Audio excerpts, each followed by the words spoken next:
ভয়মুক্ত নতুন বাংলাদেশ দেখতে চান বলেছেন প্রধান উপদেষ্টা। স্মরণকালের শক্তিশালী জাতীয় ঐক্য দেখবে বাংলাদেশ।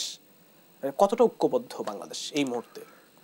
আসলে বাংলাদেশের প্রধান উপদেষ্টা, অন্তর্বর্তীকালীন সরকারের প্রধান উপদেষ্টা, জাতিকে ঐক্যবদ্ধ করার জন্য তিনি যে ইনিশিয়েটিভটা নিয়েছেন এটা খুব ভালো, সময়োপযোগী। আর প্রশ্ন হচ্ছে, একটি জাতি কখনো ঐক্যবদ্ধ ছাড়া অগ্রগতি লাভ করতে পারে না। আর জাতি যত ঐক্যবদ্ধ থাকবে ততই জাতির যদি কোনো প্রতিবেশী এক্সটার্নাল ফোর্সেস বা জাতীয় ইন্টারনাল এবং এক্সটার্নাল ফোর্সেস, যেটা অ্যাক্টর যারা, তারা যদি ক্ষতি সাধন করতে চায় তখন আর সাহস পায় না।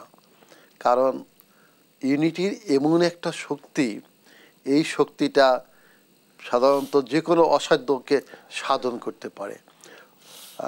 আমি যেটা বলবো, গত পরশুদিন অবশ্য আমি ছিলাম অন্য রাজনৈতিক দল যাদের ডাকিয়েছে ওখানে, এবং খুব সুন্দরভাবে সমস্ত দলগুলো সুন্দরভাবে তাদের বক্তব্য উপস্থাপন করেছেন এবং সবাই সংহতি প্রকাশ করেছেন দেশের স্বাধীনতা সার্বভৌমত্বের প্রতি।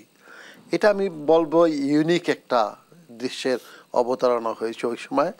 এবং এটা দেখবো আমি বিশেষ করে এক একজন বাহিরের এক একভাবে আপনাদের টেলিভিশনের সামনে বিভিন্ন দলের নেতারা বিভিন্নভাবে আঙ্গিকে কথা বলেছে, কিন্তু ওখানে দেখবো যে না, আমরা ওখানে যখন কথা বলেছে সবাই ঐক্যবদ্ধভাবে, সবার একটি স্পিড, আমরা যত বড় কঠিন আপনার সমস্যা আসুক একসাথে মোকাবিলা করব।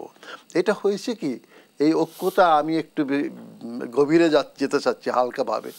সেটা হচ্ছে এই ঐক্যটার বেশি তড়িৎ গতিতে আমি বলবো এটা ইউনাইটেড করে দিয়েছে প্রতিবেশী রাষ্ট্রের যে সমস্ত অ্যাক্টিভিটিসগুলো। ইদানিংকালে তাদের যে অ্যাক্টিভিটিস, এটি প্রকৃতপক্ষে বাংলাদেশের নাগরিকদের খুব মর্মাহত করেছে। এটা আমাদের দেশে আভ্যন্তরীণ ব্যাপার, এমনভাবে তারা প্রকাশিত করতেছে, এমন ভাব দেখাচ্ছে যেন এটা মনে হয় তাদের ইন্টারনাল অ্যাফেয়ার্স। এখন তাদের কখনো কিন্তু তারা এই জিনিসটা করে নেই।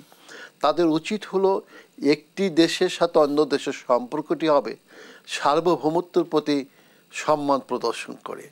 ইউরোপিয়ান স্টেটসগুলি যখন দেখবেন, ছোট এবং বড় স্টেটস, তাদের সম্পর্ক কিন্তু ভালো, তারা সার্বভৌমত্বের প্রতি সম্মান প্রদর্শন করে। তা আমাদের এখানে হয়েছে কি, সৃষ্টির উষলগ্ন থেকে শুরু করে আজ পর্যন্ত অদ্যাবধি আমরা দেখব আমাদের প্রতিবেশী রাষ্ট্রটি আমার মনে হয় ওই স্পিরিট নিয়ে তারা অগ্রসর হয় না।